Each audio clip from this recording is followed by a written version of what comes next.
Assalamualaikum warahmatullahi wabarakatuh. Perkenalkan, saya atas nama Nirwana Amelia dengan NIM 210601501036. Jadi di sini saya akan membahas mengenai kebijakan yang kami usulkan yang dijadikan sebagai alternatif lain, yaitu yang pertama melalui tulisan.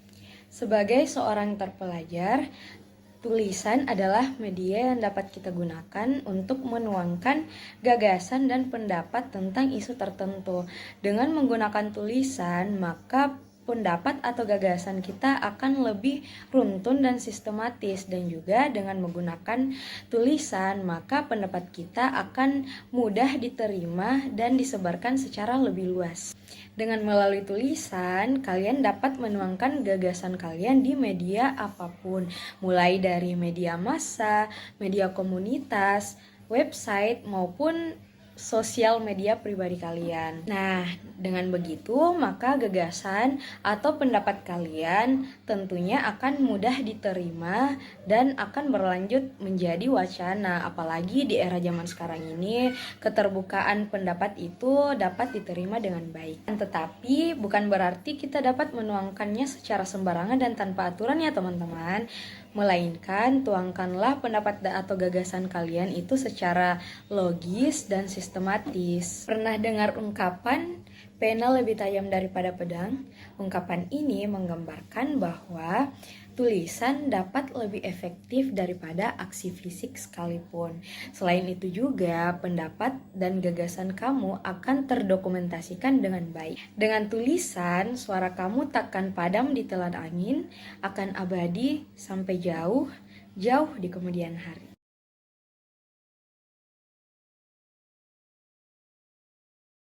Yang pertama, rekam jejak yang tahan lama. Tulisan dapat bertahan dalam waktu yang lama dan dapat diakses kembali di masa depan. Ini memungkinkan pendapat Anda untuk tetap relevan dan dapat dilihat oleh banyak orang dalam jangka waktu yang lebih panjang. Yang kedua, fleksibilitas waktu dan ruang. Anda dapat menulis pendapat Anda kapanpun Anda mau dan dimanapun Anda berada. Tulisan juga dapat diakses oleh pembaca dari berbagai tempat, memberi Anda jangkauan yang lebih luas dibandingkan dengan menyampaikan pendapat secara langsung. Yang ketiga, penyampaian yang terorganisir. Menyampaikan pendapat melalui tulisan memberi Anda kesempatan untuk mengatur pikiran dan argumen Anda dengan baik. Anda dapat memikirkan dengan matang, mengedit, dan merancang pendapat Anda sebelum disampaikan kepada publik. Dan yang keempat, kesempatan untuk pengaruh yang luas. Tulisan dapat menjangkau audiensis yang sangat luas, terlepas dari batasan geografis atau fisik. Hal ini memberi Anda kesempatan untuk mempengaruhi banyak orang dengan pandangan dan gagasan Anda. Jadi sekian ini keuntungan-keuntungannya. Terima kasih.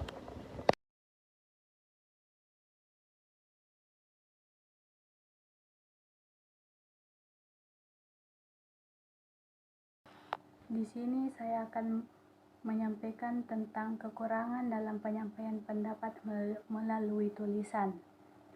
Yang pertama, tidak adanya interaksi langsung. Ketika menyampaikan pendapat melalui tulisan, Anda kehilangan interaksi langsung dengan audiens. Anda tidak dapat melihat reaksi dan ekspresi wajah mereka, dan tidak dapat menangkap komunikasi verbal dan nonverbal yang dapat membantu memperjelas atau memperkuat pesan Anda. Yang kedua, potensi kesalahpahaman. Teks tulisan tidak selalu dapat mengekspresikan intonasi, nada suara, atau ekspresi emosi dengan jelas. Hal ini meningkatkan risiko kesalahpahaman dan interpretasi yang salah terhadap pendapat yang disampaikan. Pendapat Anda juga dapat diartikan berbeda oleh pembaca yang berbeda. Yang ketiga, tidak langsung mendapatkan umpan balik. Ketika menyampaikan pendapat melalui tulisan, Anda tidak dapat melihat umpan balik atau tanggapan secara langsung. Anda mungkin tidak tahu bagaimana pendapat Anda diterima oleh pembaca atau apakah pesan Anda telah sampai dengan baik. Dan yang keempat atau yang terakhir, rentan terhadap penyalahgunaan dan manipulasi. Tulisan dapat dengan mudah diubah atau disebarkan tanpa izin Anda, dan seringkali dapat disalahgunakan atau dimanipulasi oleh pihak lain. Hal ini dapat mempengaruhi integritas dan keaslian pendapat yang Anda sampaikan.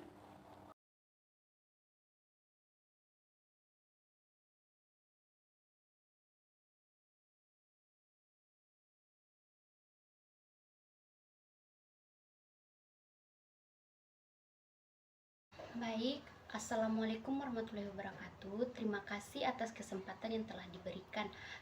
Saya Putri Haryuntika Maya Libit dengan NIM 210601504.001. Nah, di sini saya akan menjelaskan tentang pengertian dari mimbar bebas. Mimbar bebas merupakan salah satu bentuk menyampaikan pendapat di depan umum.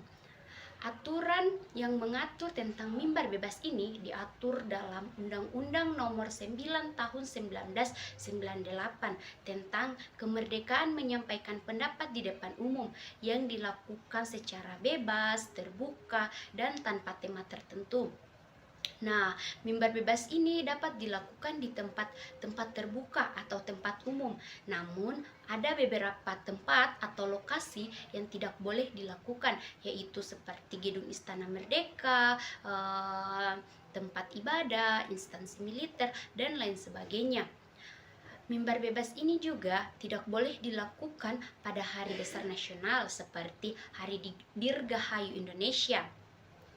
Dalam landasan menyampaikan pendapat diatur dalam pasal 28E ayat 3, setiap orang berhak atas kebebasan berserikat, berkumpul dan mengeluarkan pendapat secara bebas. Sekian dan terima kasih, kembalikan ke moderator.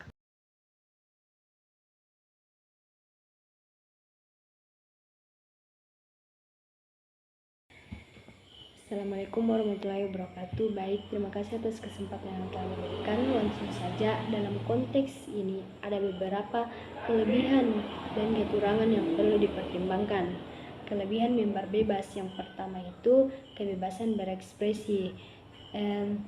Mimbar bebas memungkinkan suatu individu agar secara bebas mengeluarkan pendapat, ide, dan gagasan mereka tanpa takut dikurung atau dihukum karena pandangan mereka.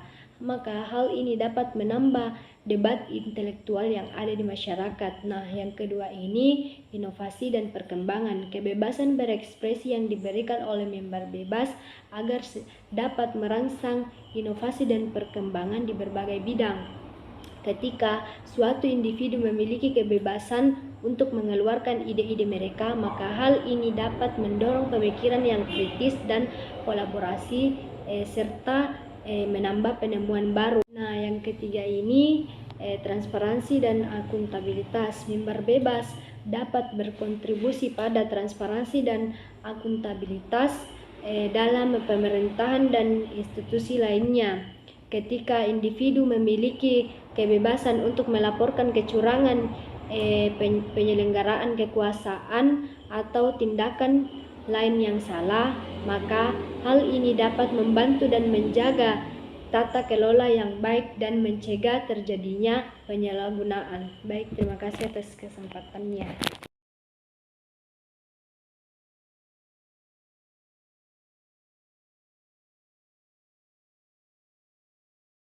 Selain kelebihan, terdapat juga kekurangan dari mimbar bebas. Yang pertama, penyebaran disinformasi dan kebencian. Salah satu kekurangan utama mimbar bebas adalah bahwa tidak ada batasan yang jelas terhadap penyebaran disinformasi dan kebencian. Ini bisa memicu persebaran berita palsu dan kebencian yang bisa berdampak negatif pada masyarakat dan menyebabkan kerusuhan sosial. Kedua, pelanggaran privasi. Mimbar bebas yang tidak diatur dengan baik dan dapat mengancam privasi individu. Ketika orang memiliki kebebasan untuk mempublikasikan informasi pribadi orang lain tanpa izin, hal itu dapat melanggar hak privasi dan memicu penyalahgunaan informasi pribadi. Yang ketiga, penggunaan untuk tujuan negatif. Tanpa batasan yang memadai, mimbar bebas juga dapat digunakan oleh individu atau kelompok dengan niat yang jahat.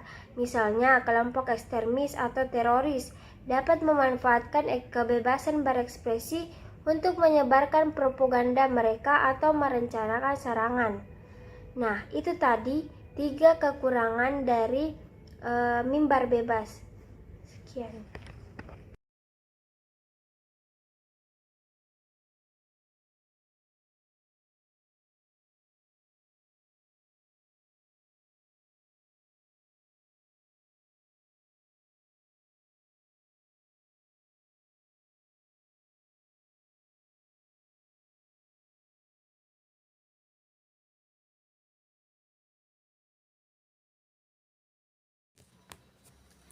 Perkenalkan, nama saya Aulianti Marham yang akan melanjutkan poin ketiga, yaitu media percetakan.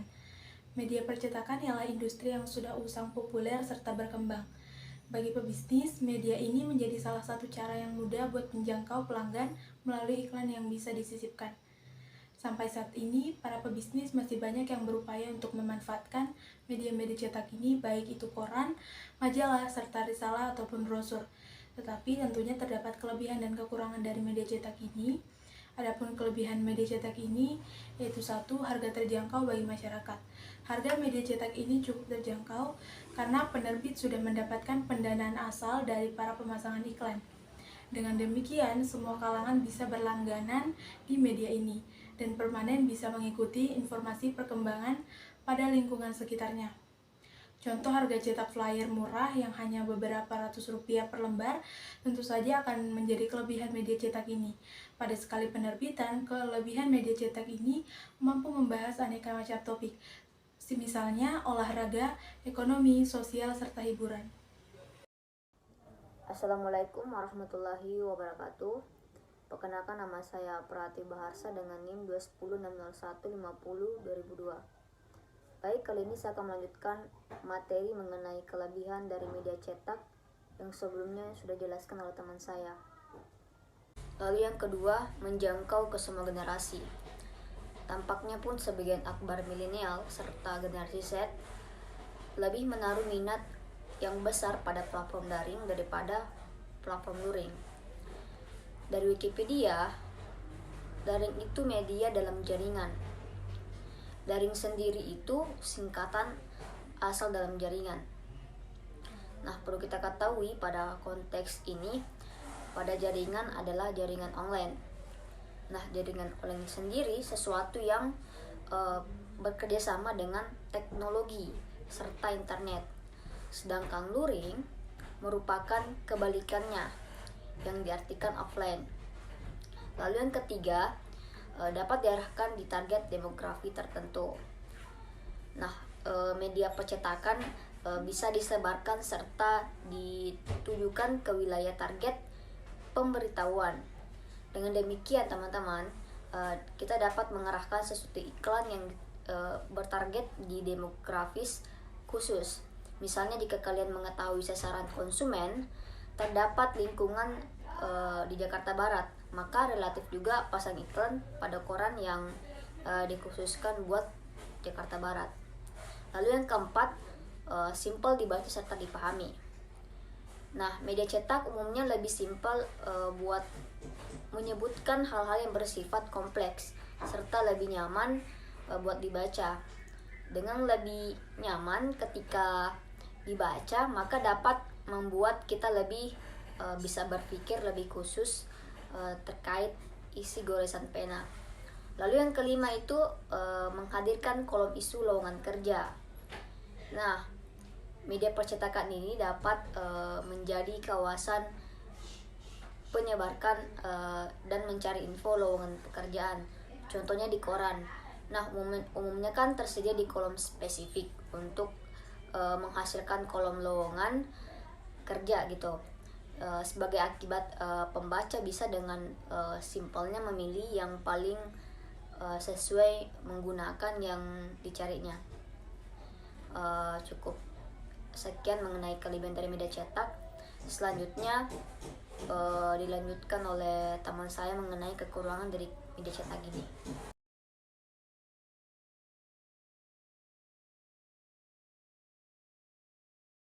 Kekurangan. Yang pertama, tidak mampu menjangkau global. Media cetak kurang efektif untuk menargetkan audiens global. Sebaliknya, media online justru lebih mempunyai jangkauan sasaran yang lebih luas.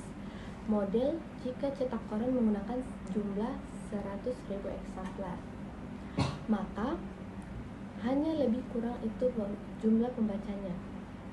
Yang kedua, penyebaran berita lambat. Penyebaran info pada media cetak lebih lambat daripada internet. Rakyat pun wajib menunggu cetakan sampai ke tangannya. Lain dengan media online yang mampu diakses 24 jam selama kita terkoneksi dengan internet. Yang ketiga, biaya produksi serta distribusi yang mahal. Porto produksi cenderung mahal serta melibatkan bahan kertas buat bisa dinikmati, sebab ternyata bahan kertas juga merupakan salah satu penyumbang limbah. Kendati sebetulnya pula memungkinkan untuk bisa didaur ulang, tetapi keterangan bahwa masih banyak kertas yang menjadi limbah dan merusak. Selain biaya produksi, media cetak dapat memakan biaya distribusi yang relatif mahal. Kendati harga jual pada warga cenderung murah, sebab mereka mendapat pendanaan asal pemasang iklan tersebut. Tetapi distribusi berita pun tidak seefisien pada media elektronik.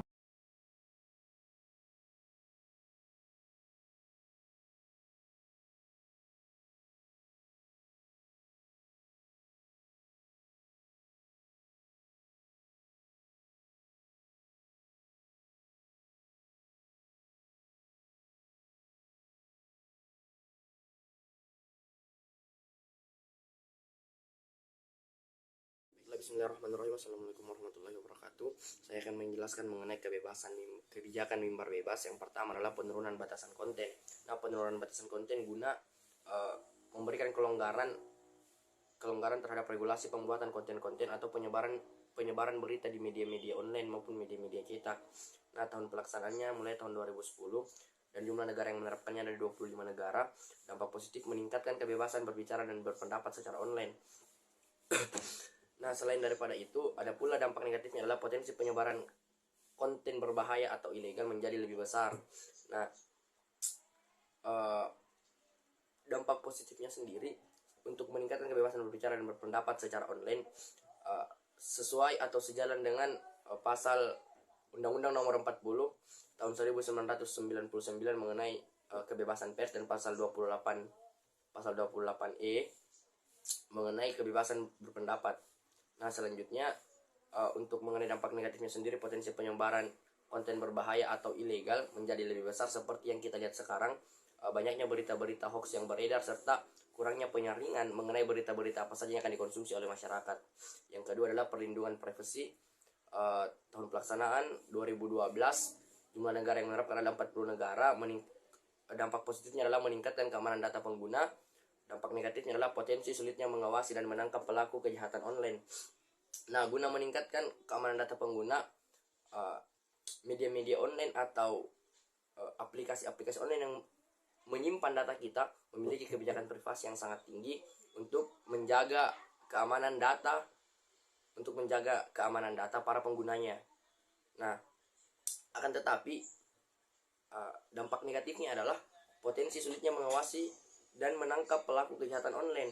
Nah, mengapa sangat sulit seperti itu? Karena hingga saat ini masih banyak hacker-hacker online atau peretas online yang masih membahayakan, dan juga penggunaan ID, nickname maupun identitas online yang tidak sesuai dengan identitas aslinya. Yang ketiga adalah netralitas jaringan. Mulai berjalan tahun 2016, jumlah negara yang menerapkan ada 30. Tujuannya adalah mendorong kesetaraan akses internet. Mengapa kesetaraan akses internet ini harus didorong dan harus dilaksanakan? Karena apa? Agar penyebaran media dan berita dapat secara merata dan tidak tumpang tindih.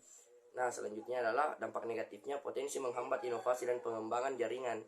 Nah, kenapa justru menghambat inovasi dan pengembangan jaringan? Karena kan semuanya harus disetarakan.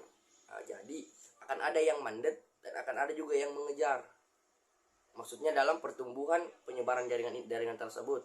Anggaplah di suatu daerah jaringannya sudah sampai 4G atau 5G, sedangkan di daerah lain masih ada yang 3G, otomatis pembangunan jaringan atau pengembangan jaringan 4G dan 5G ini akan terhenti sampai di sana, sedangkan sembari menunggu pengembangan jaringan dari tempat lain yang jaringannya lebih rendah. Agar apa? Agar tujuannya adalah kesetaraan akses internet itu dapat terjadi.